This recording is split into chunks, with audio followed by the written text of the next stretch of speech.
Buenos días, Gino. ¿Cómo estás?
Muchachos, buenos días, ¿cómo están?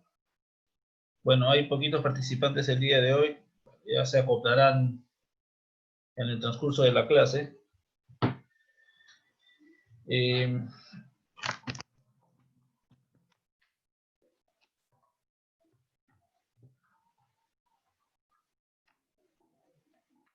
a ver. Entonces, recapitulando la última parte, justamente, pues, respecto a cómo evaluar CP y CB, en este caso, pues, para un gas ideal. Para un gas ideal, justamente, pues, muchachos, se cumplen estas relaciones que está viendo aquí. Y justamente, pues, como uno puede en este caso, pues, analizar estos procesos, uno encuentra justamente, pues, que esta relación efectivamente es bastante cercana a lo real, ¿no? Como ya habíamos visto justo en la clase pasada.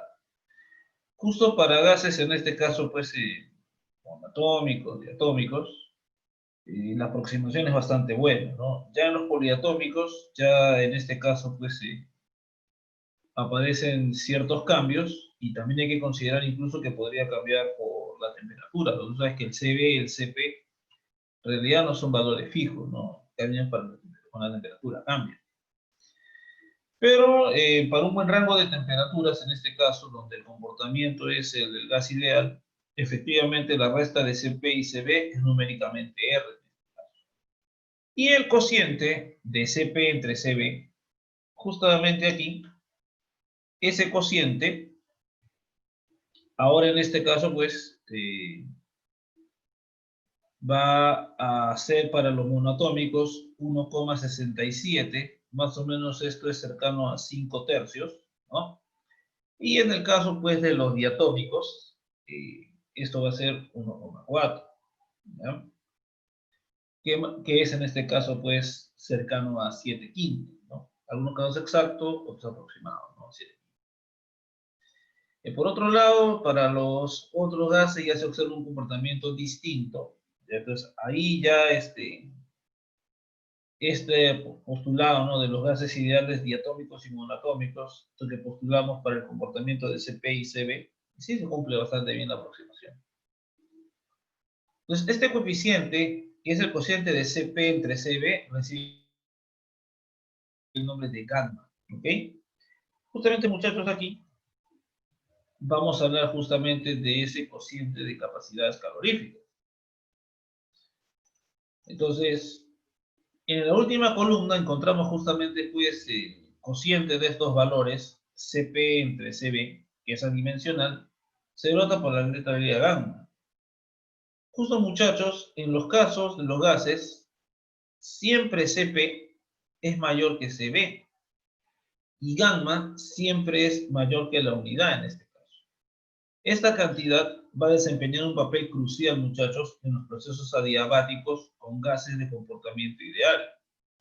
Ese cociente nos va a indicar justamente, pues, cómo determinar, luego de un proceso adiabático, si conocemos los volúmenes y una de las temperaturas, podemos encontrar la otra temperatura en ese proceso adiabático, si se puede. O conociendo, pues, los volúmenes y conociendo una presión, evaluar la otra entre, en este caso, los puntos que pertenecen a un proceso del tipo adiabático. Por eso que ese cociente va a tomar un papel importante en este caso. Entonces, en el caso de los gases, como te decía, Cp es mayor que Cv, por lo tanto el cociente siempre es mayor que 1.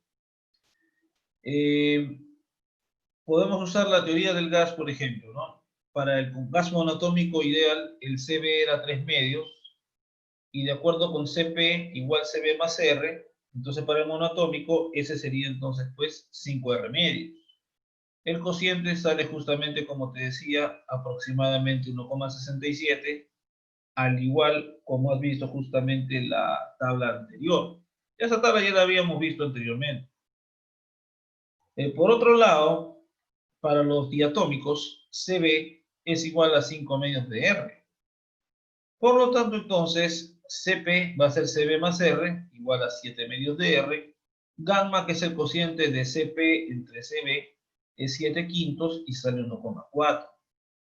Entonces, para los monoatómicos, para los diatómicos, entonces lo que se obtiene en este caso experimentalmente coincide con los valores de este coeficiente de aquí. Entonces, este cociente nos va a ayudar a identificar también qué tipo de gas es, ¿no? Si es 1,66, 67, es monoatómico, ¿no? Si el cociente es 1,4, en este caso es diatómico. Bien, entonces, muchachos, aquí vamos en este caso a ver proceso adiabático en gas ideal. Tú ya sabes que en el proceso adiabático no se transfiere calor, en general. Pero para el gas ideal, justamente tenemos ecuaciones que relacionan a las variables de estado. Las variables de estado están relacionadas por el pago razón, pero en este proceso hay que analizar un poquito más el asunto, ¿no? Nosotros podemos deducir una relación entre el volumen y los cambios de temperatura para un proceso adiabático infinitesimal en un gas ideal.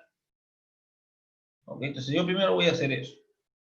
Entonces el cambio de energía interna, delta de U, para cualquier proceso del gas ideal, sea o no adiabático el proceso, recuerda que hemos mostrado que se puede calcular como el calor que recibiría, en este caso el gas, a volumen constante, siempre que la diferencia de temperaturas para el adiabático y para este proceso de volumen constante sean las mismas.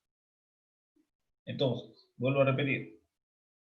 Esta relación de delta de U igual NCB delta dt, eso va a ser cierto en este caso y podemos decir que ese cambio de energía interna es igual al calor que recibiría en un proceso a volumen constante, siempre que la diferencia de temperaturas para ese proceso adiabático sea la misma diferencia de temperaturas para ese proceso a volumen constante.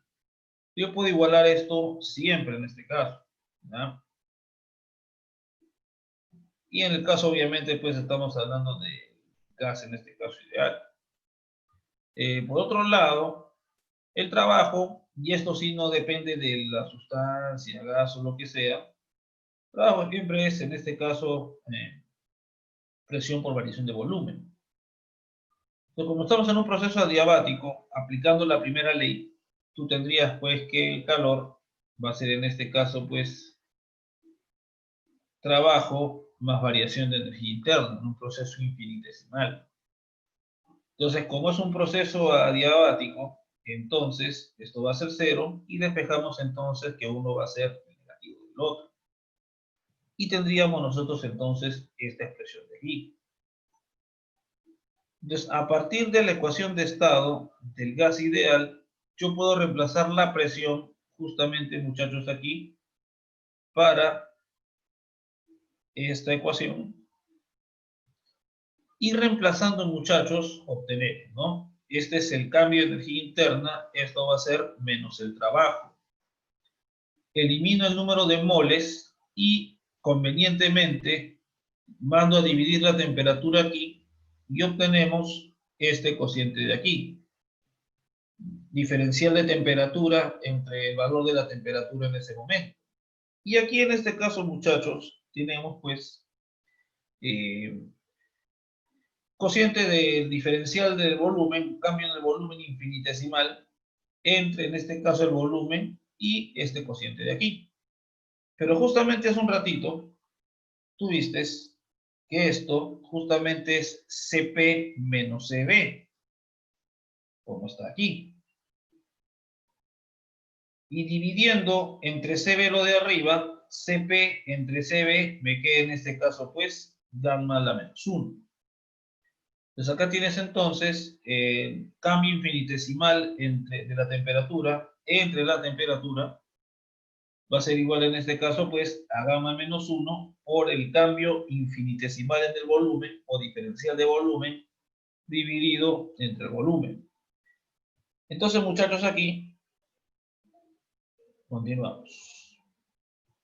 Entonces, aquí, por ejemplo, yo en este caso pues recuerdo que esto, justamente en este caso, perdón, justo esto es el cambio infinitesimal del logaritmo, ¿no? Tú sabes que la derivada del logaritmo respecto de alguna variable, por ejemplo, el logaritmo de t respecto de t va a ser 1 entre t, ¿no? Eso está aquí, ¿no?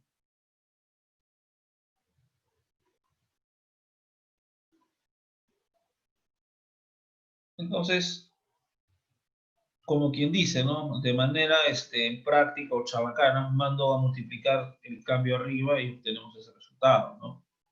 Lo mismo va a pasar en este caso, pues, con este cociente de aquí, que va a ser la diferencia del logaritmo en este caso. Luego, aplicando pues tu teoría, este es un valor constante, puede entrar tranquilamente dentro pues de la diferencial, Y como es el logaritmo, este término pasaría a ser exponente ahora, ¿no? Gamma menos 1. De manera que la suma de estos diferenciales es 0. Entonces, como son funciones, simplemente pues acoplo y tengo justamente esto de aquí también. Porque la suma de logaritmos va a ser el logaritmo del producto. Entonces acá me queda entonces eso de ahí. Ahora, cuando este cambio es 0, en este caso lo que te están diciendo es, si este cambio infinitesimal es 0, significa que no interesa cuál sea en este caso, pues, mientras más pequeño sea o no, siempre ese cambio, siempre este valor va a ser el mismo. Es decir, para ese proceso adiabático, entonces el logaritmo de todo este cociente, de todo este término, es en este caso constante. Y elevando a la e, tenemos entonces, pues, que esta va a ser entonces el valor constante. Entonces, mientras va cambiando la temperatura en este proceso adiabático, entonces el volumen en este caso también va a cambiar. De manera que esta relación de aquí va a ser en este caso constante. Ahora, tú también sabes en este caso aquí cómo la temperatura, a partir del pavo ratón, acuérdate que estamos deduciendo esto para el gas ideal, tú lo puedes reemplazar ahí. Entonces, reemplazo el valor de la temperatura aquí. Y entonces nos quedaría pues PB, P por B elevado a la gamma entre NR igual constante. Entonces, como estamos considerando en todos estos procesos que no cambia el número de moles, entonces N y R es constante, nos queda esta otra relación aquí. Entonces, esa relación que estás viendo y ese cociente gamma, que es CP entre CB, justamente pues nos dan información de cómo poder establecer, conociendo justamente las variables de estado, en un estado que pertenece a un proceso adiabático, encontrar cómo son las variables de estado en otro punto del mismo proceso adiabático. Con esta relación que en la academia nos chantaban siempre en este caso para resolver los problemas, ahora ya sabes de dónde se deduce en este caso. ¿Ya? Simplemente es de calor igual a 0 se le da forma. Ahora, como en este proceso al final, como siempre este cambio delta de Q va a ser 0, al final yo lo puedo generalizar y encontrar pues, ya que para el proceso completo, siempre que se efectúe trabajo va a ser a costa de la energía interna. De manera pues aquí que yo puedo utilizar esto de aquí, porque acuérdate que estamos trabajando para gas ideal. Así que en ese aspecto no te hagas faltas en aplicar eso, ¿ya? Casi todo lo que vamos a ver es gas ideal, por ahora. Entonces, tomando la temperatura, entonces yo puedo expresar la temperatura final como PB final entre NR y PB inicial entre NR. Entonces, muchachos, aquí yo elimino el número de moles, en este caso, pues el número de moles, me va a quedar menos CB entre R, en este caso aquí, y aquí por la resta de presiones, producto de presión por volumen en el estado final menos inicial. Ya sabes que R es CP menos CB, colocamos aquí, y entonces, muchachos, el CB que está arriba lo mando a dividir en este caso, y me queda otra vez CP entre CB. De manera que al final yo puedo expresar el trabajo de esta manera también. O sea, si tú conoces el cambio de energía interna en un proceso adiabático, tú ya tienes calculado el trabajo. Solamente va a ser el negativo nada más. Si lo quieres expresar en términos de, en este caso, el tipo de gas y solamente a partir del estado inicial y el estado final, también es posible evaluar el trabajo para este proceso adiabático. Pero no te olvides que el trabajo depende del proceso que se siga entre los estados inicial y final. En este caso particular, como el cambio de energía interna no depende del proceso, entonces, para este cálculo en particular, obtenemos que el trabajo al final también en este proceso no depende, o en este proceso adiabático, realmente no depende del proceso, sino del estado inicial y final. Pero esto es una cosa coincidente nada más. En general el trabajo va a depender del proceso que tú sigas para llevar, en este caso, un sistema de un estado termodinámico a otro estado termodinámico.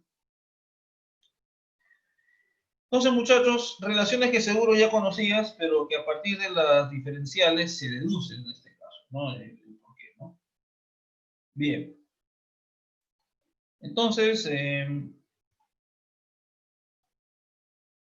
y para terminar nuestra parte de la primera ley, y hasta acá vendría tu práctica en este caso, sería justamente el estudio de los procesos cíclicos.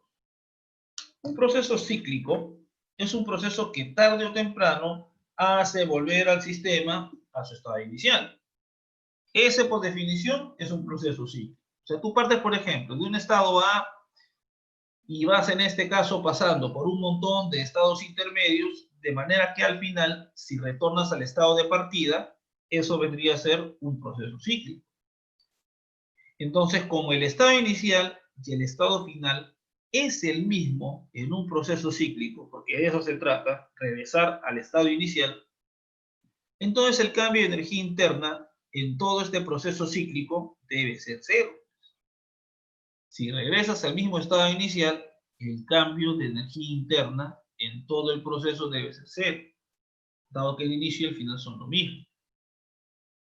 Entonces, nosotros tenemos esta información de aquí. La energía interna en el estado inicial va a ser igual a la energía interna en el estado final una vez completado el proceso, claramente, ¿no? Entonces, y por lo tanto, bajo la primera ley, entonces, el calor entregado en este proceso cíclico debe ser en este caso, pues, o el calor neto, perdón, en este ciclo, debe ser en este caso, pues, el trabajo. Entonces, si se realiza una cantidad neta de trabajo W en este proceso, porque tú sabes que en un proceso cíclico debemos saber, si queremos calcular el trabajo, qué procesos se han seguido, cuál es la trayectoria que se sigue en este caso para ver los estados que siguió, en este caso, la sustancia, ¿no? Sustancia de trabajo. Entonces hay que conocer en este caso y evaluar el trabajo en los procesos que se pueda, ¿no? Si se conocen las expresiones correspondientes, se puede calcular el trabajo sin ningún problema para cada uno de los procesos que siguiese en este caso, pues, el sistema. Entonces, el trabajo se realiza en una cantidad neta durante este proceso, en el cual habrá entrado una cantidad igual de energía como calor. Ahora, con eso deberá haber entrado, hay que tener en cuenta también que hay procesos donde el gas cede calor. Y no hay que entender en este caso eso como la cantidad de energía que entra, nada más.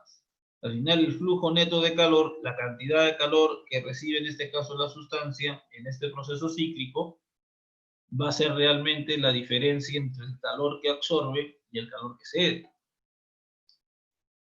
Entonces, esa diferencia energética, ese es el calor que finalmente pues el sistema de alguna manera absorbe, ¿no? De forma neta, ¿no? Y eso va a ser igual en este caso pues al trabajo que realiza. Entonces, no es necesario que el calor o el trabajo sean individualmente cero. Ahora, un proceso cíclico donde el trabajo es cero no nos sirve para nada, ¿no? Porque recuerda que nuestro objetivo es realizar trabajo. Ese es nuestro objetivo supremo por sobre todo. Entonces, con esto vemos que en un proceso cíclico, la cantidad de calor que finalmente pues, el sistema llega a absorber, que es la diferencia de lo que se le entrega con lo que termina cediendo, porque de todas maneras hay proceso donde cede, eso va a ser entonces igual al trabajo. Entonces, al analizar un proceso cíclico como un conjunto de procesos, podemos determinar el calor y el trabajo en cada uno de ellos, para evaluar el calor y el trabajo total luego de un proceso cíclico. Entonces, por ejemplo, el calor total sería en este caso, pues, la suma de todos los calores, positivos y negativos que hay. Y el trabajo total simplemente va a ser la suma de los trabajos, ya sea trabajos de expansión o de compresión.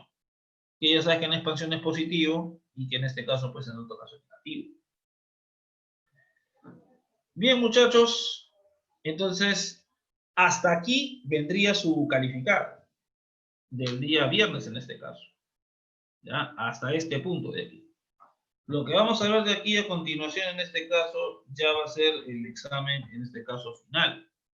Ya sepa el examen final. Entonces, muchachos, calculen en este caso pues con tranquilidad en su proceso, porque este es un examen bien sencillo realmente. Mira, acá estoy viendo, me acaban de enviar la práctica, che, que está fácil realmente. ¿Ya? Entonces, por favor, muchachos, ¿ah? Ya tienen para hacer todo. La verdad que está bien fácil la práctica. Repasen el cálculo de, claro, ahí te van a dar justamente para que calcules la velocidad más probable, la velocidad cuadrática media, ¿ya? Pero no tan rayado como hemos hecho nosotros. Va a ser bien facilito, ¿ya? Así que ese es el problema regalo.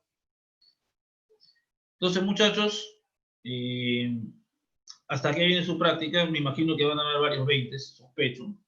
Este tema es bien sencillo, porque solamente vamos a limitarnos al gas ideal, ¿no? O sea, preguntarles otro sistema. Es más, ni dentro del curso en sí de termodinámica, cuando ustedes lleven, se preguntan cosas de ese tipo, ¿no? Pues estamos abocados a la parte química, esas cuestiones, ¿no? Que te piden la entalpía, otro tipo de cantidades que aparecen, ¿no? Pero muchachos, hasta aquí viene entonces su calificado. ¿Ya? Bien. Entonces,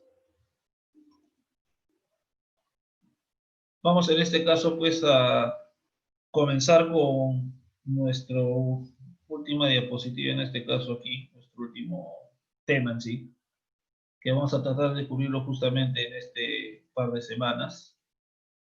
¿Ya? Vamos a ver aquí.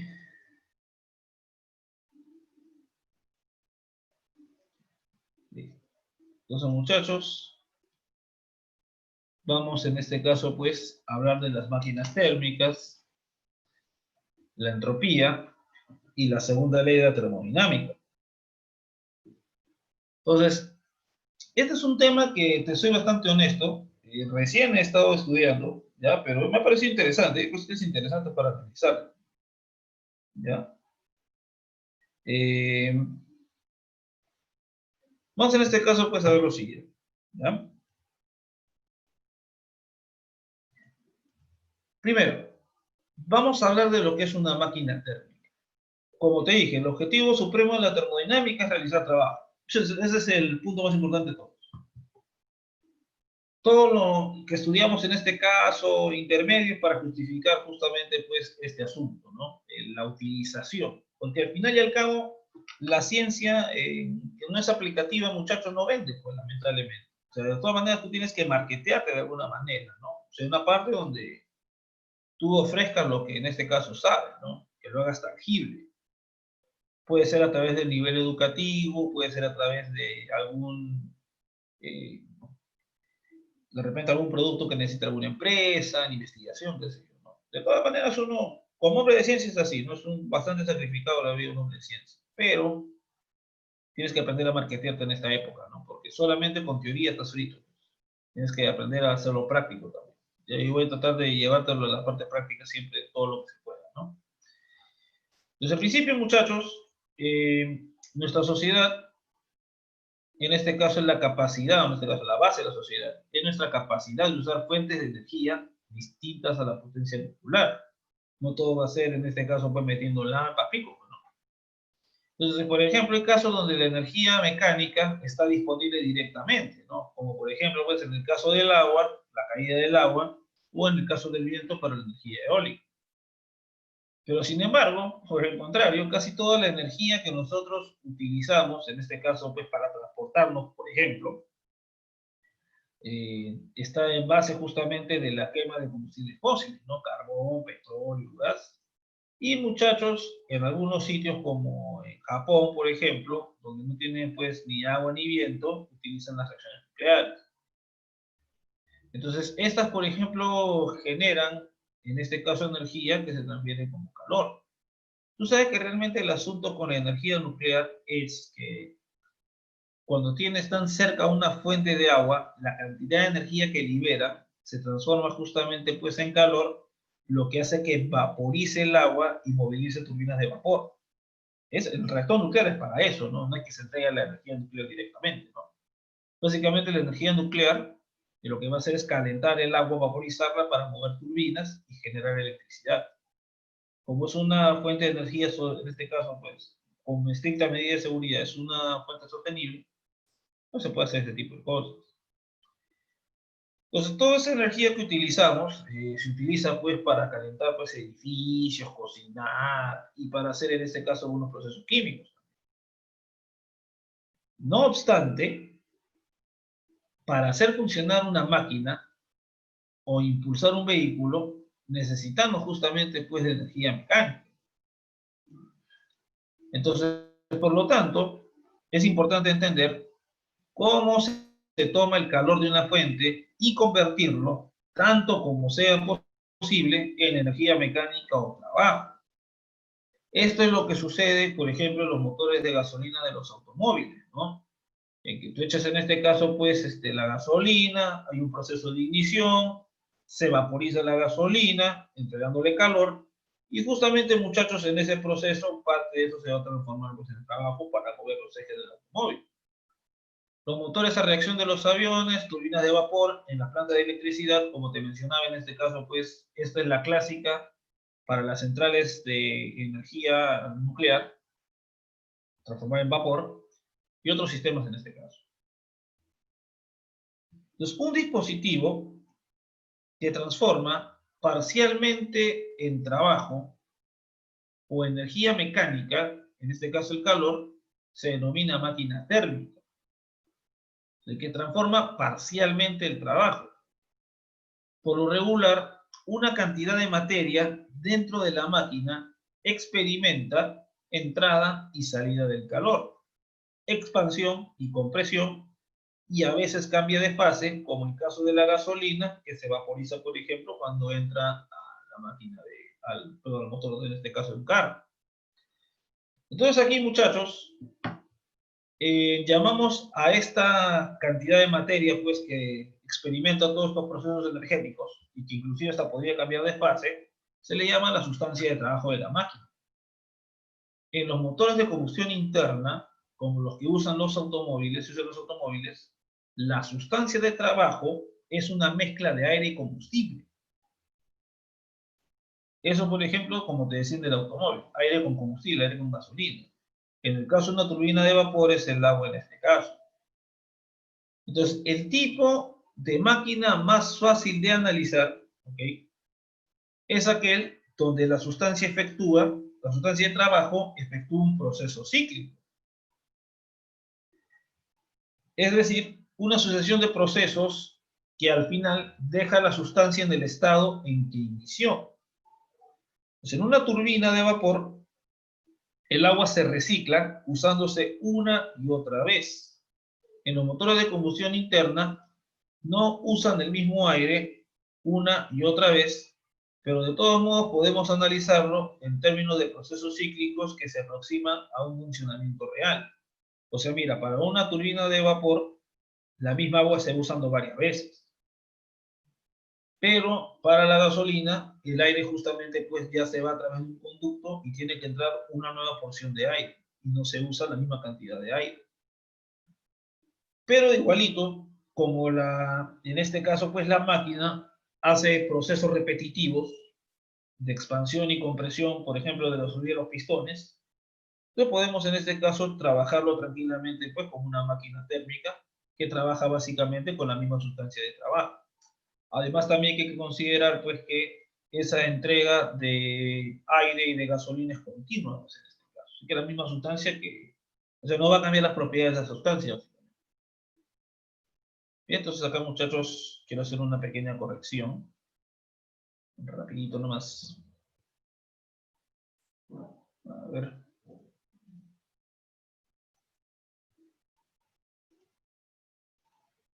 Ya, antes está. Listo. Bien.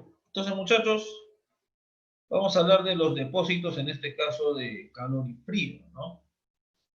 Todas las máquinas térmicas absorben calor de una fuente a una temperatura relativamente alta. Tú sabes que para hablar de calor hay que tener dos cuerpos a distintas temperaturas. Uno a mayor temperatura que el otro. Entonces, justamente pues uno de esos va a ser el denominado caracho. Uno de esos va a ser en este caso pues el denominado depósito de calor, ¿no? Entonces, van a tener una fuente pues de temperatura relativamente alta, van a realizar un trabajo mecánico estas máquinas, y este es el punto clave de todo, el trabajo mecánico, y desechan o rechazan algo de calor a una fuente, en este caso, de baja temperatura. O sea, prácticamente, como por así decirlo, como el calor tiene que fluir del cuerpo de mayor temperatura al cuerpo de menor temperatura, coloco la máquina entre esos dos cuerpos. Entonces, como el calor va a ir de mayor a menor temperatura, entonces primero va a entrar calor a la máquina. Una parte de esa energía calorífica es la que nosotros buscamos, en este caso, que se transforme en trabajo. Pero, de todas maneras, como el calor tiene que llegar al cuerpo de menos temperatura, una parte del calor tiene que llegar también, en este caso, pues, hacia el cuerpo de menor temperatura. En lo que a la máquina concierne, o sea, para la máquina, ese calor que llega al cuerpo de menor temperatura simplemente es calor desechado, no lo puede utilizar. Entonces, esa energía, una vez que sale y que llega al cuerpo de menos temperatura, esa energía que llega al cuerpo de menos temperatura, ya para la máquina no tiene cómo aprovechar. ¿Ok? Eso es lo que nos dice la experiencia, ¿no? O sea, no hay manera de colocar otra maquinita para que utilice ese calor, digamos, ¿no? Entonces, en los motores de combustión interna, por ejemplo, ¿no? Este es el calor que se elimina en los gases de escape y en el sistema de enfriamiento, en este caso. O sea, de todas maneras, se va a eliminar calor. Por eso que los motores tienen su temperatura elevada, porque de todas maneras van liberando calor eventualmente.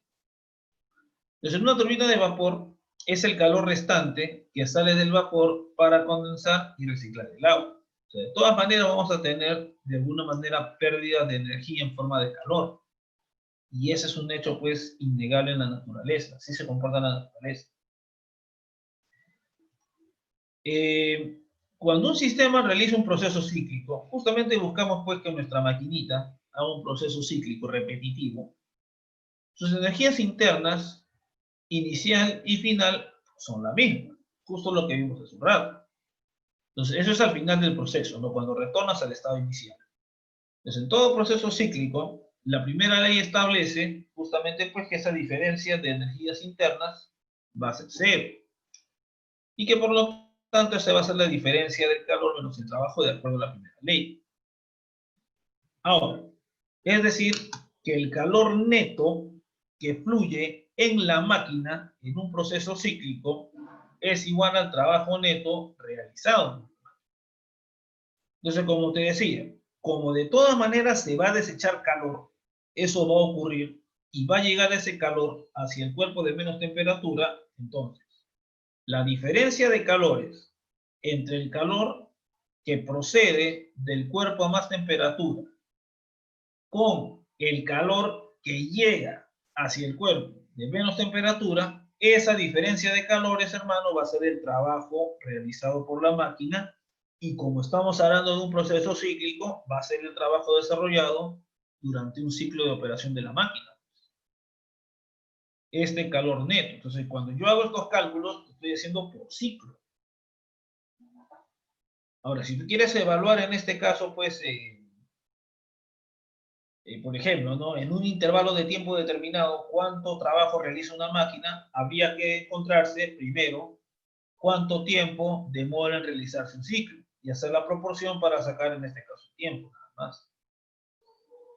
Entonces, muchachos, esta es la información que tenemos aquí sobre estos depósitos de calor y frío. O sea, siempre tienen que tener un cuerpo a más temperatura, también le llaman focos térmicos, por si acaso. Un cuerpo a más temperatura y uno a menos temperatura. Bien, seguimos por acá. Entonces, Al analizar máquinas térmicas, es útil considerar dos cuerpos con los cuales la sustancia de trabajo puede interactuar. Uno, llamado justamente depósito caliente, que representa la fuente de calor. Ese pata siempre va a mandar calor porque los otros van a estar a menos temperatura. Proporciona a la sustancia de trabajo grandes cantidades de calor a una temperatura T sub H constante sin cambiar apreciablemente ese valor de temperatura. Muchachos, por otro lado aquí, el otro cuerpo llamado depósito frío puede absorber grandes cantidades de calor, en este caso pues desechado por la máquina a una temperatura constante menor T sub C. En un sistema, por ejemplo, de turbina de vapor, las flamas y los gases calientes de la caldera son en este caso pues el depósito caliente. El agua fría y el aire empleados para condensar y enfriar el vapor usado constituyen al depósito frío. Para que veas ejemplitos, hermano, pues en los sistemas de turbinas de vapor, si quieres puedes chequear eso en internet, qué forma tienen, cuál sería en este caso pues el depósito caliente y cuál es el depósito frío. Entonces, nosotros vamos a denotar las cantidades de calor transferido en los procesos, los depósitos, de los depósitos caliente y frío, como QH y Q sub C respectivamente. Y tenemos evaluado entonces la cantidad de calor que llega a la máquina, esto es lo que llega a la máquina, y esta es la cantidad de calor que sale de la máquina. QH sería lo que absorbe, QC sería lo que cedería en este caso la máquina. Ahora, entonces aquí tenemos, por ejemplo, una representación, claro, de caliente y frío, ¿no? Hot caliente y cold frío, ¿no? De HTC. Entonces, en este caso, tendríamos en este caso este diagrama de flujo energético. Entonces, el depósito caliente manda calor hacia el depósito frío. En el medio tendremos la maquinita. Entonces, la maquinita va a recibir directamente todo el calor destinado hacia el depósito frío. Y parte de ese calor que debería llegar hacia el depósito frío, una parte de ese calor la máquina lo transforma en trabajo. De todas maneras, como el calor tiene que ir al cuerpo de menos temperatura, otra parte del calor llegará hacia el depósito frío. Por lo tanto, muchachos, QH más QC en este caso viene a ser lo que corresponde al flujo de calor neto. Entonces, una cantidad de calor Q, en este caso es positiva, cuando se transfiere a la sustancia de trabajo. Y si sale de dicha sustancia, entonces sería negativa, con la convención de signos que vimos anteriormente, ¿no? Entonces, cuando absorbe, en este caso, energía el sistema, calor positivo, ¿no? Cuando cede energía el sistema, entonces el calor negativo. Entonces, en la máquina térmica, entonces QH sería en este caso pues positivo, porque justamente es calor que está absorbiendo la maquinita. Pero por otro lado, Q sub C sería negativo, porque representa justamente la cantidad de calor que sale de la sustancia, que cede. Entonces, tomando en cuenta eso, por eso que en el dibujito aparece esta cuestión aquí de el valor absoluto. Para el QH no es necesario el valor absoluto, muchachos, ¿ya? Porque es energía que entra a la máquina. Pero para Q sub C, como es negativo, entonces yo puedo escribir cualquier número negativo como menos su valor absoluto. Por eso que el trabajo yo lo expreso como la diferencia de las magnitudes del calor que entran y que sale de la máquina. Vamos a usar la regla de signos que tú y yo ya sabíamos desde tiempos inmemoriales. Para efectos de claridad, las relaciones se definirán a menudo con valores absolutos de Q y W, porque los valores absolutos representan la magnitud de la cantidad de energía transferida en estos procesos. Entonces, muchachos, de repente, si tú quieres en general, puedes usar esta ecuación hasta con W incluso en valor absoluto.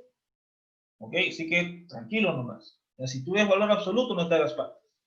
Al final, si quieres, ponle así. la energía que entra, o el valor absoluto de la energía que entra, va a ser igual al valor absoluto de la energía que salga. Por ejemplo, aquí, valor absoluto de QH sería entonces valor absoluto de QC más valor absoluto de trabajo. Si ese es el flujo de energía tal cual está. Entonces, muchachos, la suma de los calores que entran en valor absoluto va a ser igual a la suma de las energías en valor absoluto que salen, ¿no? Ya para que la veas de una manera práctica. Bien, entonces, muchachos, seguimos por acá. Entonces, los diagramas de flujo de energía y de eficiencia. Justo hace un ratito hemos hecho un diagrama en este caso. Del calor QH, en este caso, ¿no? TH, ¿no? A ver, vamos a ponerlo por acá. Este es TH, bote el QH, acá está la maquinita, hace trabajo, y bote en este caso QC hacia, en este caso, pues, el cuerpo de temperatura menor. Es un flujo de energía, al fin y al cabo, lo que estamos colocando. Entonces, podemos, en este caso, representar las transformaciones de energía en una máquina térmica con el diagrama de flujo de energía mostrado anteriormente. La máquina en sí se representa con ese circulito, ¿no? Con el circulito que vimos hace un ratito. El calor QH suministrado por la máquina, por en este caso, pues, a la máquina, por el depósito caliente, como quien dice, es proporcional al ancho de entrada, ¿no? O sea, si bien es cierto que yo le he dibujado bien delgadito los flujos de energía para mostrar cuál es la cantidad de calor que entra y la que sale, si entra más calor, entonces esa flecha se colocará más gordita. ¿Ya?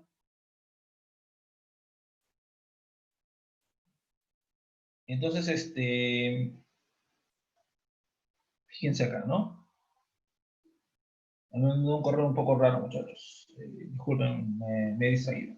Entonces, el ancho de la tubería de salida, como que indica, es proporcional a la magnitud del calor. Entonces, el calor, si solamente entra una cantidad de calor, será más gordita esa flecha, por así decirlo, no más delgadita las otras, ¿no? Básicamente es una cuestión gráfica para que vean cuánta energía entra y cuánta energía sale, ¿no? Entonces, también es proporcional en este caso, pues, a la cantidad de, en este caso, de energía que se convierte en trabajo. Entonces, si la máquina repite el mismo ciclo una y otra vez, QH y QC representan el calor absorbido y cedido por la máquina durante un ciclo. QH es positivo y Q sub C sería en este caso, pues, negativo. Entonces, el calor neto absorbido por ciclo es en este caso, pues, eso de ahí. Siempre la suma de calores. El calor tiene su propio ciclo, dependiendo, en este caso, pues, el sentido del flujo del calor. Entonces, en este caso, muchachos, aquí, eso va a ser entonces la diferencia de esos valores absolutos. La salida útil de la máquina es el trabajo W efectuado por la sustancia de trabajo. De acuerdo con la primera ley, tú ya sabías que el trabajo, estamos hablando de un proceso cíclico, por eso dice por ciclo. Esto te indica que la energía interna al inicio y al final son iguales.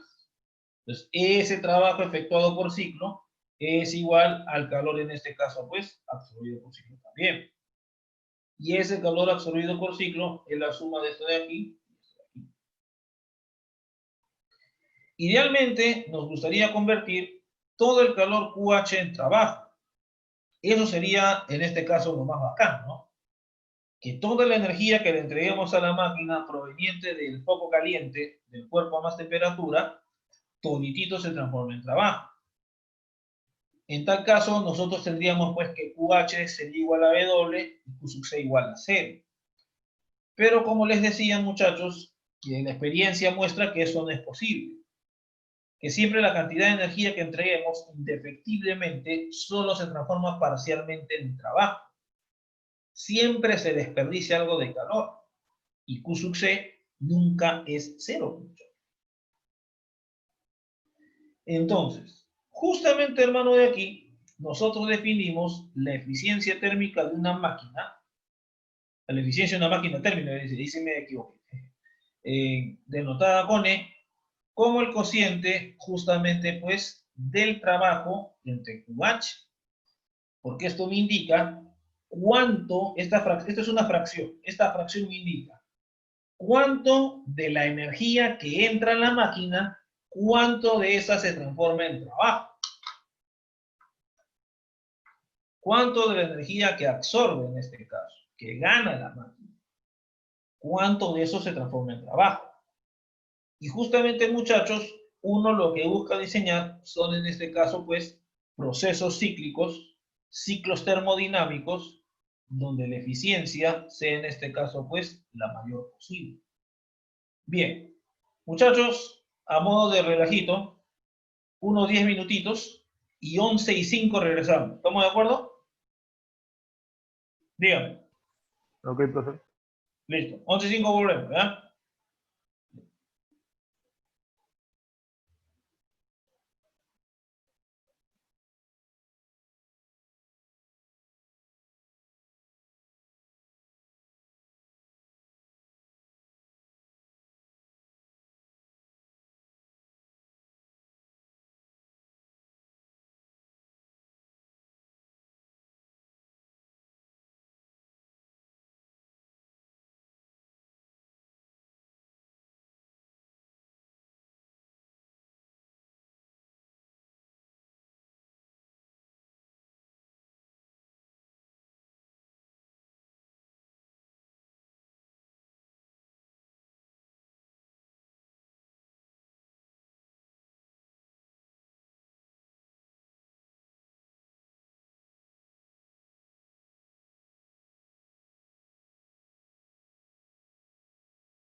Muy bien, muchachos, vamos en este caso a continuar, ¿ya?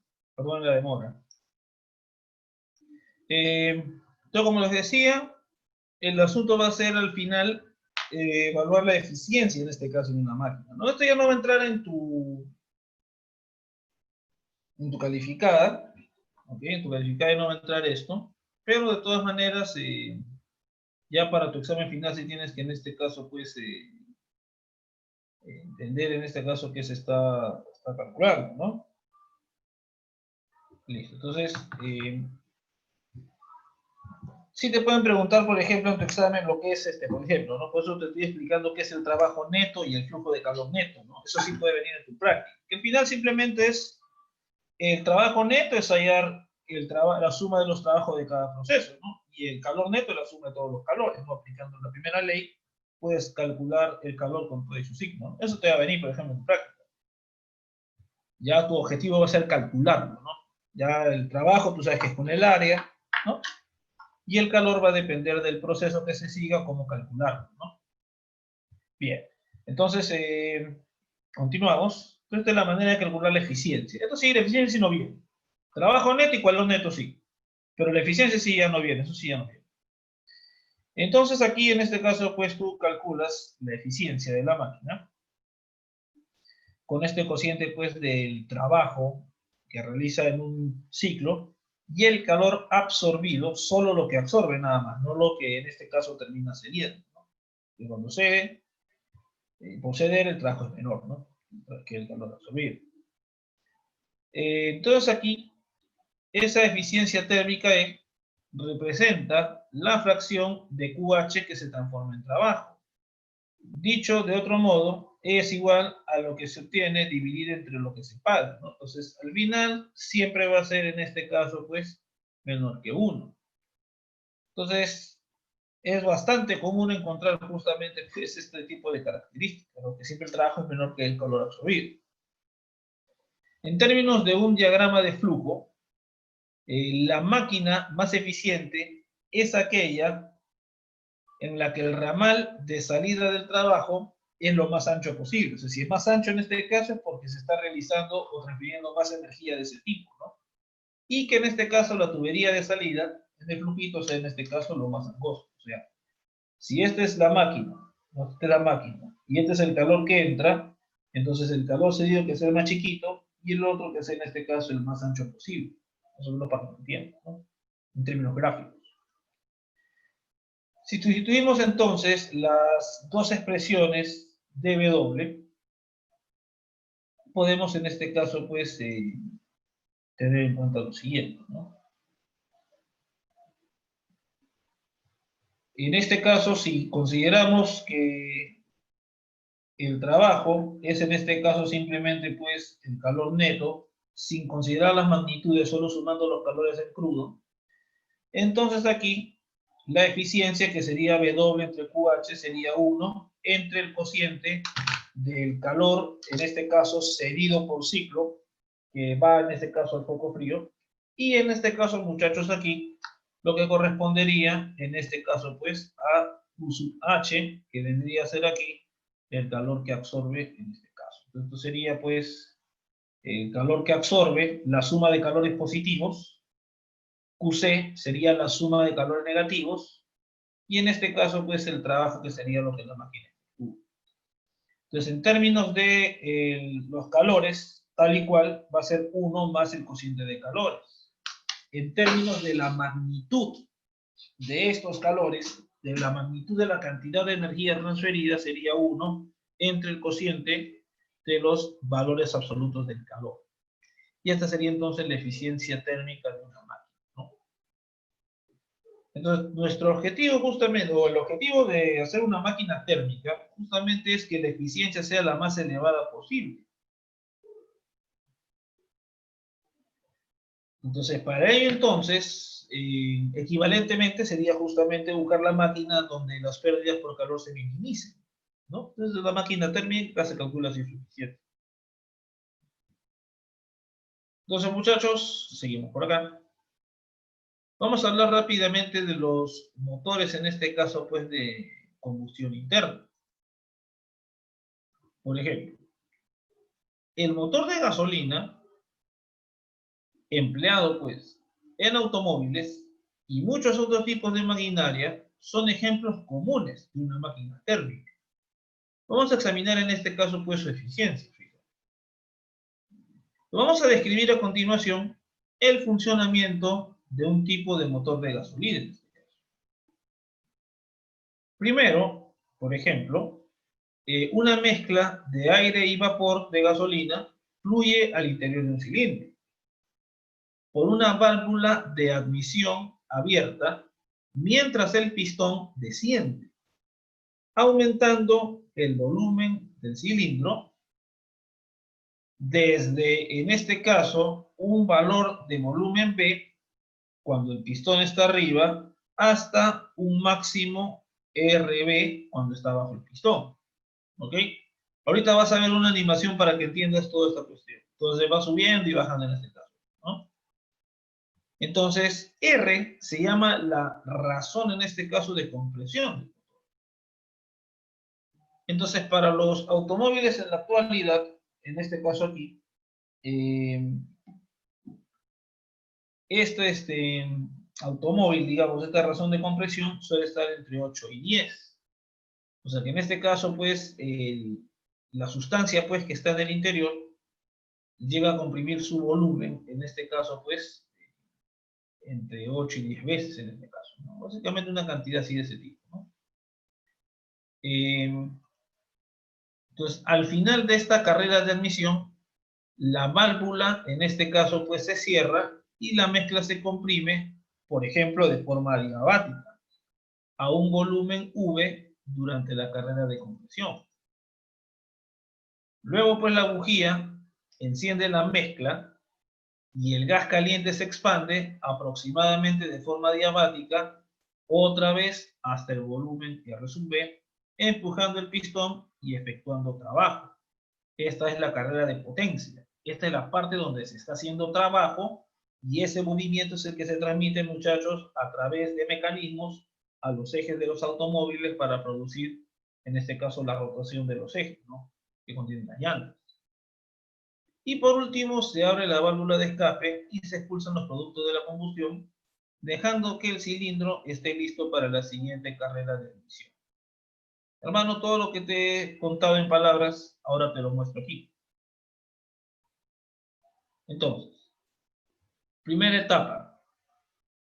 Por ejemplo, aquí. Aquí, cuando este baja, empieza justamente, muchachos, la entrada, en este caso, pues, de la mezcla de, en este caso, aire y lo que es, en este caso, la gasolina, cuando se abre justamente este compartimento aquí. Entonces, la mezcla, justamente una vez que entra, va a ser comprimida por este pistón. ¿Ok? Este pistón lo comprime. ¿Ok? Ahora, aquí, justamente pues en esta bujita, justamente muchachos, se libera una chispa donde hay que considerar lo siguiente. Aquí se dice que es adiabático los procesos de compresión y expansión en estos eventos. Aquí se dice que son adiabáticos, no porque sea térmicamente aislado en este caso el motor, sino por la rapidez con la que se dan. Se dan tan rápido que no permitimos que la transferencia de calor sea apreciable. Por eso que estos procesos de compresión y expansión, justamente, hermano, corresponden a procesos adiabáticos. Entonces, cuando entra aquí y se comprime, muchachos, cuando tú comprimes el gas, recuerda que en el proceso adiabático, considerando el caso del gas ideal, en el proceso adiabático, tú tienes dos isotermas, la diabática. Cuando tú comprimes adiabáticamente, elevas la temperatura. Entonces, elevando ahí la temperatura de la mezcla. Y esta pequeña chispa justamente va a hacer que todo esa sustancia se vaporice. Porque a esta temperatura, cuando se comprime, cuando sube la temperatura y se comprime, muchachos, ahí se encuentra en la temperatura de ignición. Entonces, una pequeña chispa hace que todo en este caso pues se vaporice y, escúchame ahí, eso que está caliente en rojito que aparece ahí, eso que aparece en rojito ahí, justo, hermano, como se está liberando una cantidad de calor gigante, eso va a hacer violentamente que se expanda, hermano, en este caso, pues el pistón hacia abajo. Entonces, ahí, cuando le das la temperatura de ignición, ahí, cuando se pone rojito, ahí, muchachos, este pata se está liberando calor y entonces, como recibe calor, mi sustancia de trabajo, eso produce trabajo. Ese trabajo moviliza hacia abajo el pistón. Una vez que termine el asunto aquí, pum, termina ahí, se abre este compartimiento de aquí para que los residuos, en este caso de ese proceso, se vayan hacia el tubo de escape. Entonces, la carrera de admisión es cuando se abre este compadre de aquí, y la carrera de potencia es cuando esto se pone rojito, expulsa el calor, se libera calor aquí para que haga trabajo moviendo el pistón. Y se va repitiendo este proceso de forma cíclica una y otra vez. Ahora, tú sabes que para hacer toda esta cuestión, de todas maneras tú tienes que darle una prendidita al carro, ¿no? Entonces el carro, cuando tú lo prendes, de todas maneras vas a tener que producir estos primeros movimientos. Este movimiento, por ejemplo, lo que se produciría en principio, pues, cuando tú prendes, en este caso, la llave del carro, ya le estás forzando justamente a dejar cierta entrada de aire, en este caso por aquí de forma electrónica, le mandas a hacer esta acción. Entonces, ya cuando enciendes ahí, se empieza el movimiento y le das la primera ignición, ya solito esto se va repitiendo una y otra vez. O sea, esto es con la llave, mueves este de aquí, el de aquí lo mueves con la llave, y cuando le das en este caso el segundo contacto, es cuando prendes la bujía. Y cuando prende la bujía, entonces, esto de aquí se vaporiza y empieza otra vez el asunto, y ya solito el asunto se va a repetir una y otra vez. Entonces, muchachos, básicamente para que ustedes vean cómo funge en este caso un motor de combustión interna en este caso, ¿no? Entonces, una bonita animación que encontré por ahí. Entonces, ya saben, la carrera de admisión es cuando esto se empieza a abrir y empieza a bajar, y la carrera de potencia es cuando vuelve a bajar, realizando trabajo en este caso, ¿no? Y aquí ya se ve por el tubo de escape. Seguimos. Vamos a analizar ciertos ciclos termodinámicos que se observan en motores de combustión interna. Uno de los ciclos que se va a analizar es el ciclo de Otto. El diagrama presión-volumen es un modelo idealizado en este caso, la figura, ¿no? Es un diagrama, es un modelo idealizado de los procesos termodinámicos, en un ciclo de Otto. En un motor de gasolina, muchachos, en este caso nosotros tendríamos pues esta cuestión, ¿no? Entonces, por ejemplo, primero, la carrera de compresión, justamente lo que te dije hace un rato. Cuando sube el pistón, pero todavía no se pone rojito en este caso, ¿no? Aquí. Entonces, de A hacia B es una carrera de compresión. Ahora, de B a C, acá es un calentamiento a volumen constante. Justo cuando está en la parte de arriba, inicia el calentamiento en este caso. Y entonces, como ocurre rápido y no cambia tanto el volumen, se considera que el volumen en este caso básicamente es constante. Aquí es donde se pone rojito la mezcla de aire y gasolina, donde se va transformando en este caso pues en una sustancia gaseosa.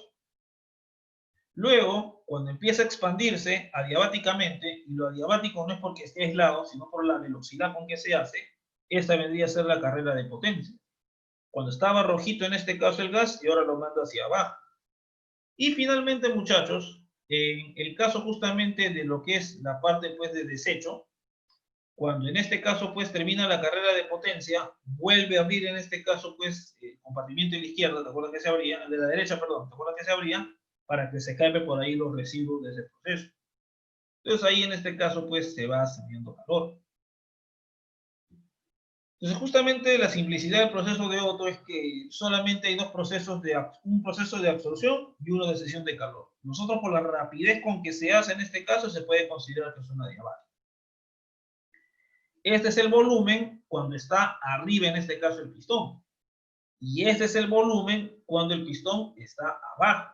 Entonces básicamente esto es lo que se observa en el ciclo de Otto. Dos procesos adiabáticos y dos procesos isócoros, básicamente, ¿no?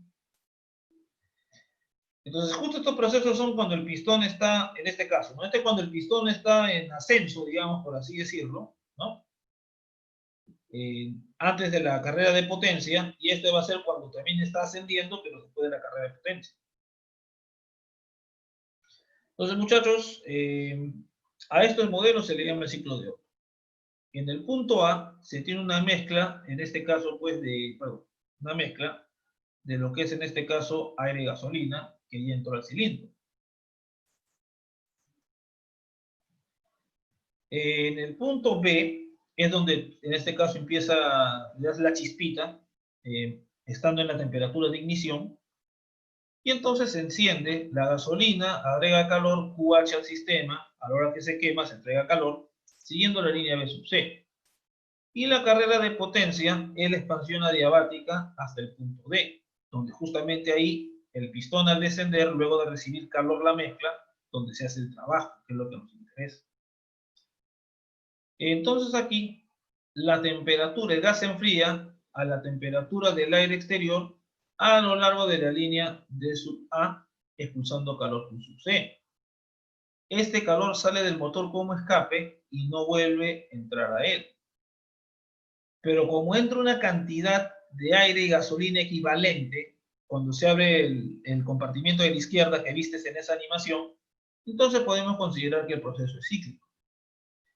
Muchachos, hasta la actualidad se sigue usando justamente este ciclo de Otto, ¿no? Entonces es un ciclo en este caso bastante interesante, ¿no? Cómo funcionan estos motores. Entonces, muchachos, aquí podemos calcular la eficiencia de este ciclo idealizado. Los procesos BC y DA son a volumen constante. Así que QH y QC tienen una relación bastante simple con las temperaturas. Muchachos, son procesos a volumen constante. Y como estamos trabajando de manera idealizada, yo puedo considerar simplemente que ese calor va a ser un proceso, en este caso, NCB delta de T, ¿no? Entonces aquí, acuérdate del proceso, ¿no? Primero tienes el proceso de AB, luego tienes el proceso BC, el proceso CD y luego el proceso DA. Pues aquí es donde recibe calor, aquí es donde usa calor. Entonces, ahí, por ejemplo, estamos evaluando, pues, a partir del cambio de energía interna, qué calor produce eso de ahí. Y entonces, tenemos QC y QH, que sería esto de aquí. QH positivo porque aumenta la temperatura, y QC negativo porque disminuye la temperatura a volumen constante aproximadamente. Entonces, la eficiencia, tú sabes que está dado por el trabajo entre QH, donde el trabajo va a ser en este caso, pues, la suma, en este caso, pues, del calor QH y QC. Entonces, aquí, insertando las expresiones anteriores y cancelando ese factor NCB, obtenemos lo siguiente. Que esa diferencia de temperaturas, TC menos TB, más esa diferencia de temperaturas negativa, TA menos TD, entre la diferencia pues, de temperaturas cuando en este caso absorbe calor, te va a dar la eficiencia del ciclo de Otto. O sea, a partir de las temperaturas ahí tenemos esa información. Acuérdate que acá va a ser el volumen B y acá va a ser RB.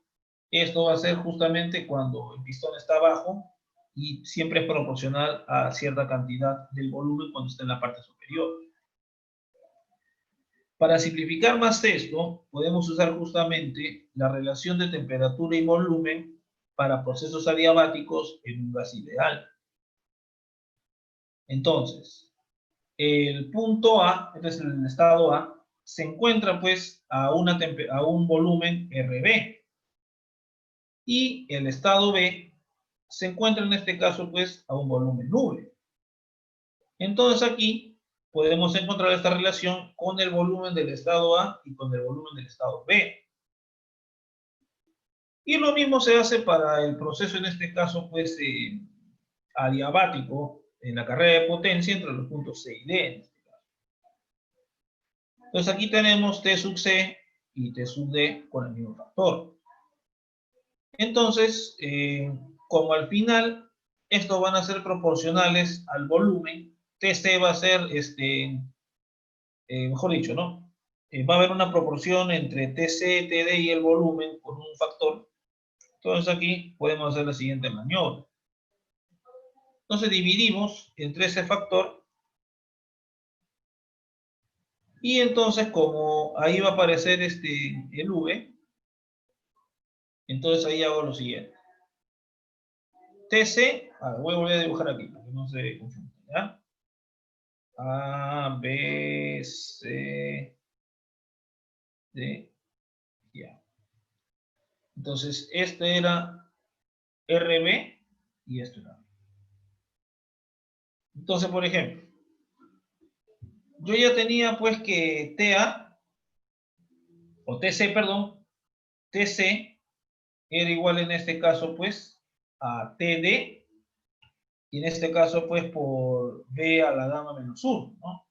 Justamente como 1 en este caso pues va a ser, en este caso pues 1 por RB por V.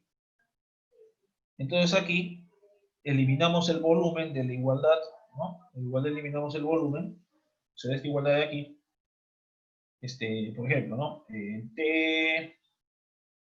TC por B a la gamma menos 1 es igual a TD por RB a la gamma menos 1. Entonces acá me vuelo el volumen aquí del cálculo y reemplazo TC por TD elevado a la R multiplicado por gamma menos 1. R que es el factor de compresión. Entonces, igualito hacemos lo mismo con B y abajo reemplazamos. Entonces, muchachos, eliminamos justamente al final la diferencia de la temperatura entre el punto D y el punto A, y al final encontramos la eficiencia del ciclo de Otto en términos justamente pues del coeficiente adiabático y de cuánto se comprime en este caso pues la relación de compresión, ¿no? Cuando el pistón está arriba, comprimido, hay un volumen B. Cuando el pistón está abajo, este volumen va a ser RV. Entonces, el cociente entre esos volúmenes, aquí, te va a dar el factor de compresión R. Y con esto se calcula la eficiencia del ciclo de Otto. Entonces, acá viene el asunto. ¿Ya? Entonces, la eficiencia térmica, hallada justamente aquí, es menor que 1. El R, justamente por la construcción de este pistón que sube y baja, el R siempre va a ser mayor que 1. Si R es igual a 8, gamma va a ser igual a 1,4 para el aire, por ejemplo, que se considera atmósfera diatómico. La eficiencia teórica es del 56%. Y tú dirías, ya, si yo aumento la eficiencia R, es decir, hago que mi pistón tenga en este caso pues un tamaño más grande, en este caso, qué sé yo,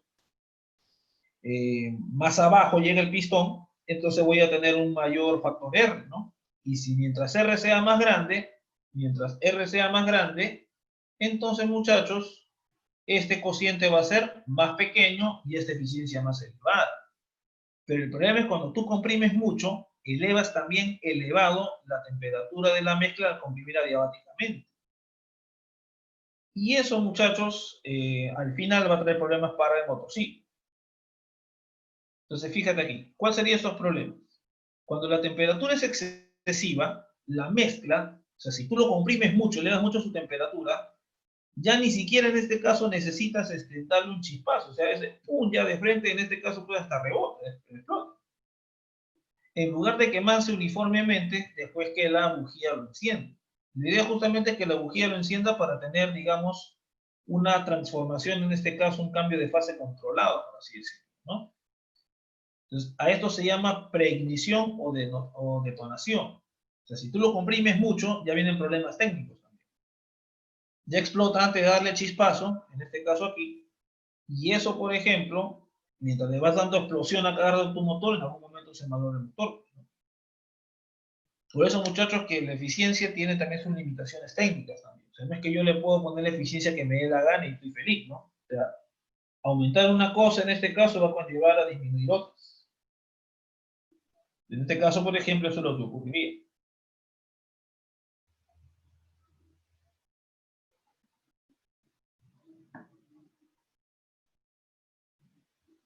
Entonces, otra manera también, pues, de evitar que ocurra eso es el octanaje. Eso ya es una cuestión química en este caso. Pero el octanaje justamente es para prevenir esas cuestiones antidetonantes. Entonces, para una compresión de gasolina de un alto octanaje, ¿no? Digamos, donde por más que tú comprimas la mezcla y le eleves su temperatura, es poco probable, pues, que a pesar de que la temperatura esté elevada, explote. Eso va a depender de la calidad de la gasolina y toda esa cuestión. Entonces, básicamente, tú podrías hasta elevar el factor de compresión de 10 a 13, y no más tampoco. Y ojo, que estamos considerando esto bajo cálculos, en este caso, de procesos ideales. Porque en la realidad, el proceso de Otto es parecido a este de aquí, pero exactamente no es igual así de esa manera. O sea, tiene sus limitaciones también, muchachos. Ahorita vamos a ver un poquito de eso justamente, en más ratito. Entonces aquí,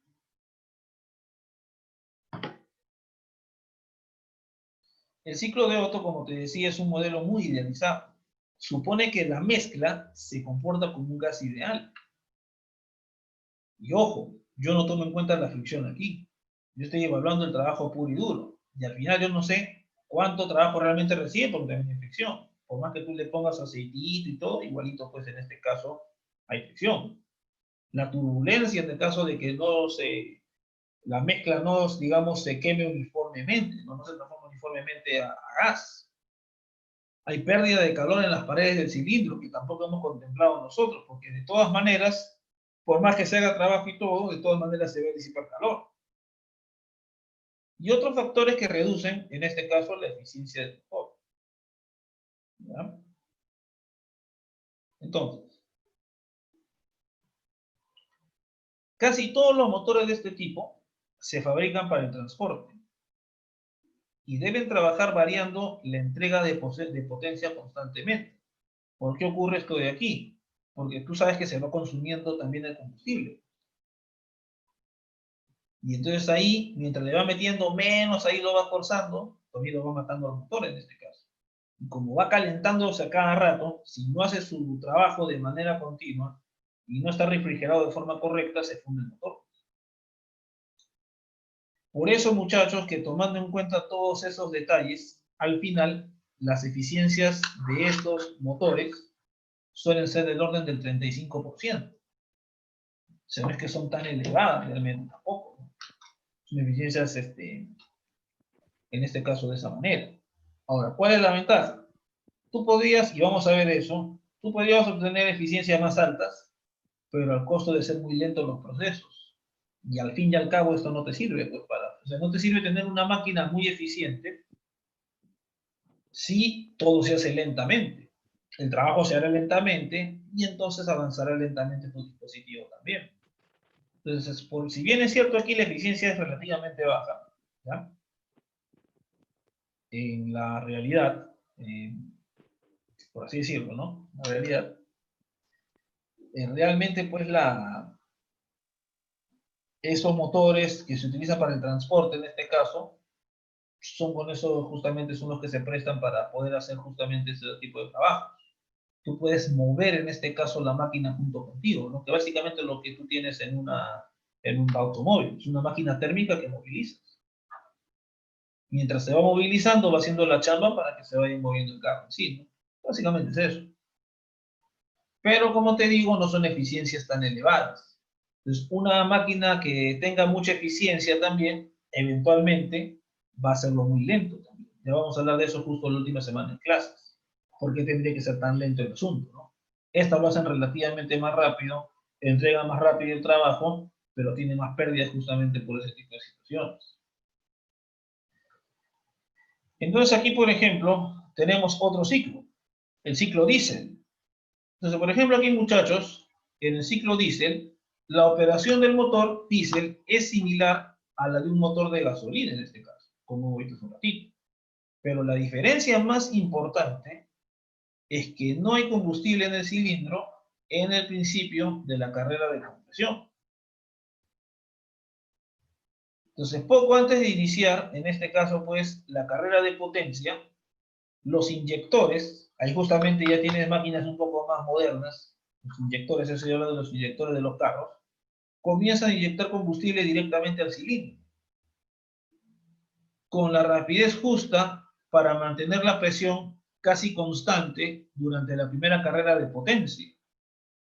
O sea, prácticamente aquí se va entregando con cierta rapidez para que no disminuya la presión en el interior y para que consideres la parte donde ingresa calor como si fuera un proceso del tipo isobárico.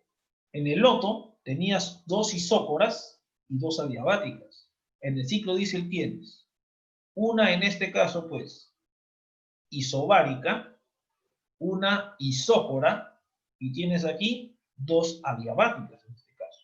Ya sabes que el adiabático es porque se mueve rapidito, en este caso, pues, el motorcito, toda esa cuestión.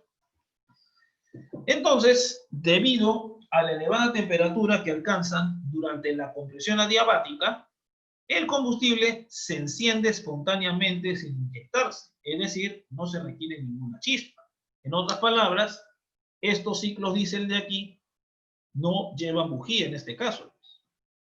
O sea, los motores que tú ves que tuviesen sus bujías en este caso aquí en principio, son los que utilizan el ciclo de Otto. Y los que no, que tienen otro proceso de inyección y toda esta cuestión, en este caso, muchachos, son en este caso los de motor de diésel, en este caso, motor diésel. Entonces, aquí tienes en este caso, ¿no? La primera es, en este caso, la carrera de compresión, en este caso aquí, ¿no?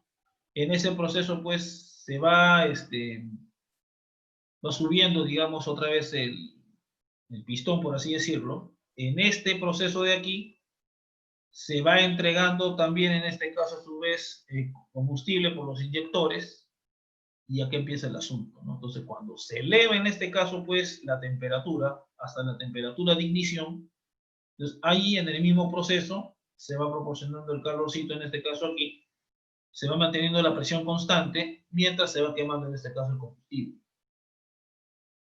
¿Ok? Entonces, básicamente es eso, ¿no? Ahora, aquí tenemos aquí el ciclo, en este caso diésel, un poquito más arriba. Entonces podemos calcular la eficiencia de este ciclo idealizado. El proceso BC es un proceso a presión constante y el proceso DA es a volumen constante. Así que, hermano, tú ya conoces la relación de los calores en esos procesos. Estamos tomando en cuenta las situaciones ideales.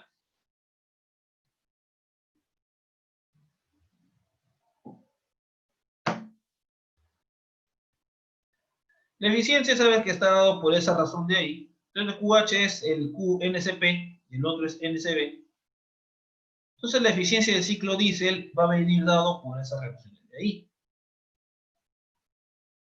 Entonces, yo puedo en este caso, pues, recordar que CP entre CB es gamma. Eso va a ser entonces 1 sobre gamma.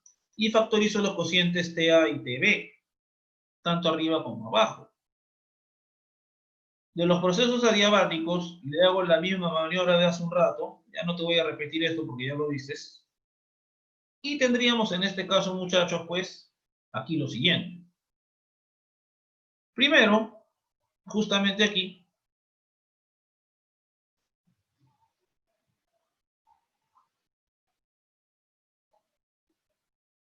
aparece, a ver, claro, TA entre TB. Como tienes acá TA entre TB, se elimina B a la gamma menos 1 y te queda en este caso el cociente. Abajo te quedaría,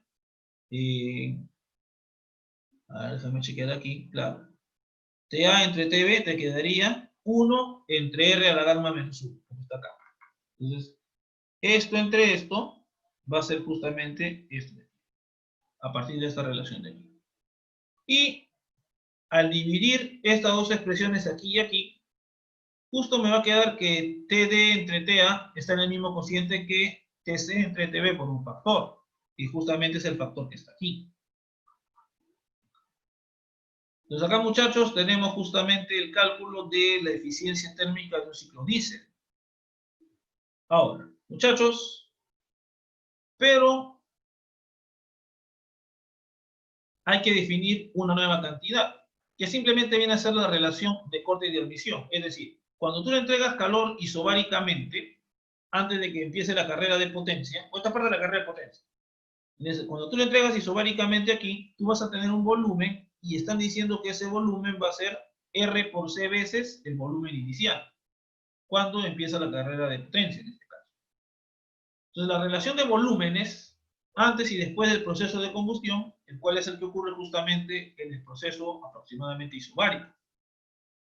Entonces ese cociente del volumen C, porque este era justamente el estado C y este era pues el estado B, el volumen C entre el volumen B está en la misma relación con el volumen anterior. Entonces, al ser un proceso isobárico, el volumen y la temperatura son directamente proporcionales por el pago ratón. Estoy considerando un caso ideal. Entonces, yo considero entonces aquí que el cociente de este volumen que estás viendo aquí va a ser esto. Y entonces, yo tenía esto como la relación anterior. Esto era lo que calculé hace un rato. Y entonces, muchachos, aquí, ese cociente, en este caso lo puedo expresar como el cociente de volúmenes también, al cual estoy llamando R sub C. Entonces, muchachos, aquí, esto sería pues RC, esto sería RC, en este caso aquí, y esto sería RC a la gamma menos 1.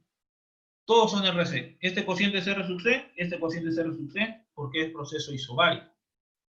Como queda este por este, me queda RC a la gamma menos 1, y acá me queda en este caso, pues, sacando este gamma aquí, lo coloco aquí, y esta sería la eficiencia del ciclo diésel. Entonces, aquí tú tienes el RB, acá tienes el RC, acá tienes el B.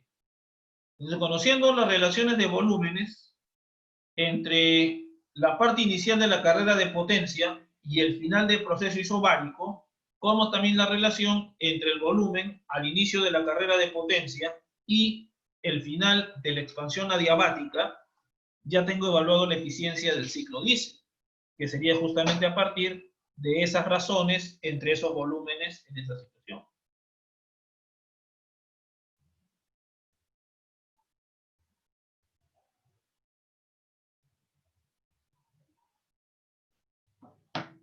Entonces, muchachos, para una relación de compresión dada, el ciclo Otto será más eficiente que el ciclo diésel.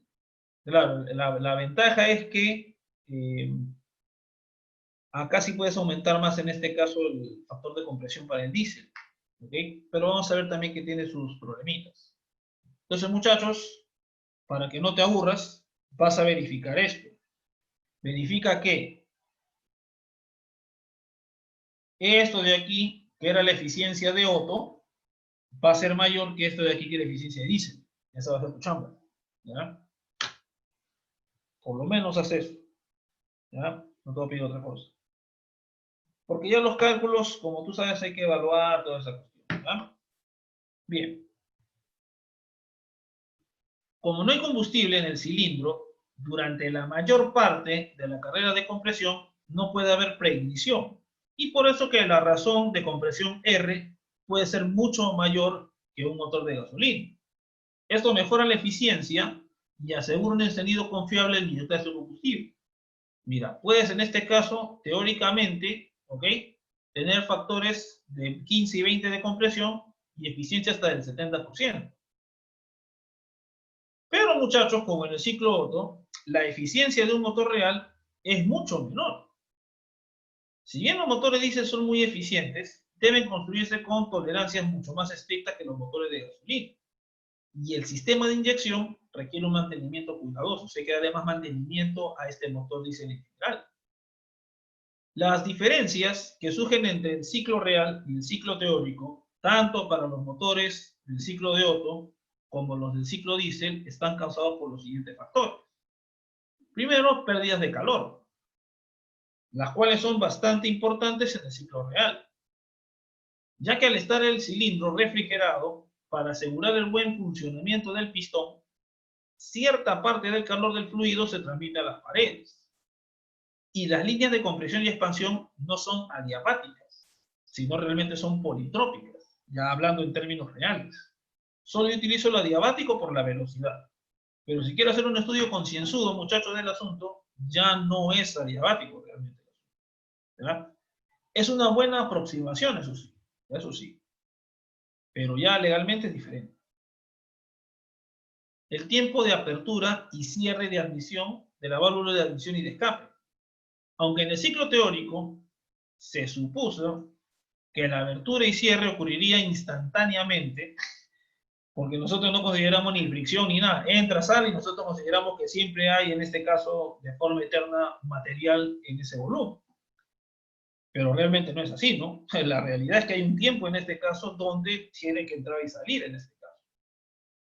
Y como esta acción tiene, en este caso, lugar en un tiempo relativamente largo, entonces justamente pues para mejorar el llenado y vaciado del cilindro, las válvulas de admisión y de escape se abren con anticipación, lo que provoca una pérdida útil de trabajo. O sea, yo lo abro anticipadamente y lo cierro anticipadamente tanto esa cuestión para poder hacer en este caso pues mi trabajito. Combustión no instantánea. Aunque ya que en un ciclo teórico se supone que la combustión se realiza según un proceso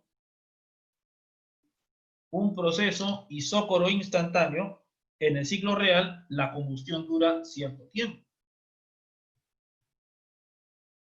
Por ello, si el encendido o la inyección tuviesen lugar justamente en el punto muerto superior, cuando está el pistón en la parte de arriba, la combustión no ocurriría, mientras el pistón se aleja de dicho punto, con su correspondiente pérdida de energía. O sea, si yo justamente pongo el chispazo cuando está arriba, como no ocurre instantáneamente, como ya va a bajar, no se va a aprovechar todo el calor liberado para transformar en trabajo, sino solamente una partecita. Por eso que aquí se enciende con anticipación para que la combustión tenga lugar en su mayor parte.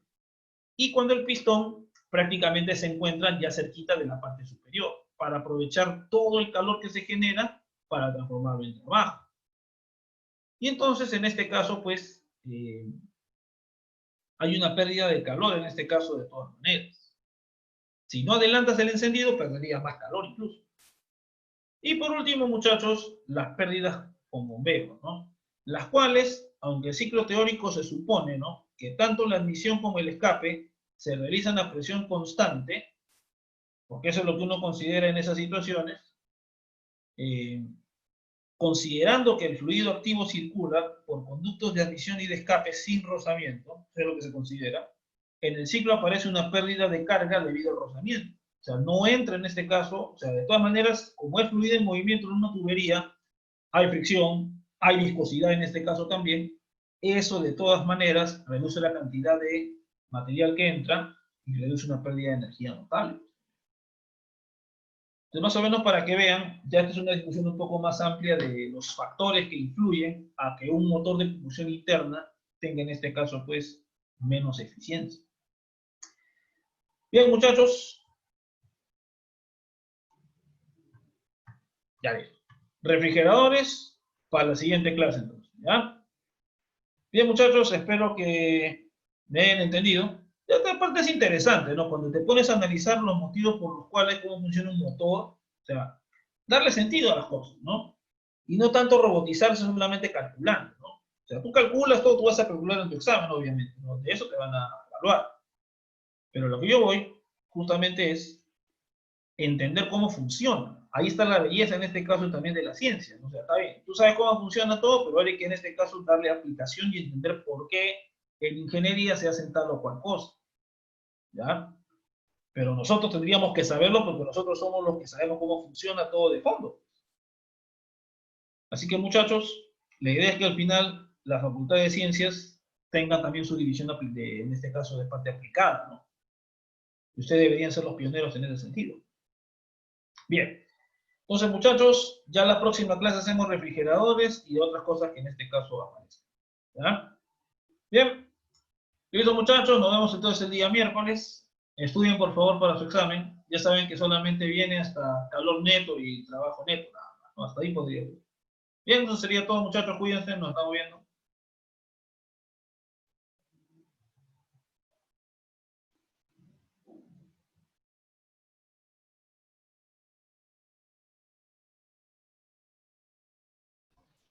Hello, profesor. Hasta luego, muchachos. Cuídense.